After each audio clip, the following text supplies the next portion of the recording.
Hi friends, আজকে সকালে কাজ করতে অনেক লেট হয়ে গিয়েছে। সকালে উঠতে উঠতেই 8টা বেজে গিয়েছে। উঠে ব্রাশ করে মুখটা ধুয়ে রান্নাঘরে গিয়ে জলদি জলদি খাবারটা করছি। তোমাদের দাদাও 9টার ভিতরেই ডিউটি বেরাবে। তার জন্য রুটি সবজি করতে হবে। রুটি সবজি করে টিফিনটাও প্যাক করে দিয়েছি।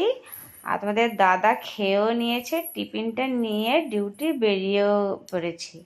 আর ছেলেটাকেও আমি খাইয়ে দিয়েছি। ওখানে মা বলছে ঝাড়ু পোছাটা করে দাও, আমি পুজো করব বলে চান করতে গিয়েছে। আমি ওখানে ঝাড়ুটা পোছাটা টপটপ করে নিচ্ছি। করে উনি এসে পুজো করে খাবার খাবে। খাবার খেয়ে আবার রান্না করতে যাবে, কেননা দুপুরকার রান্না আমার শাশুড়িই করে।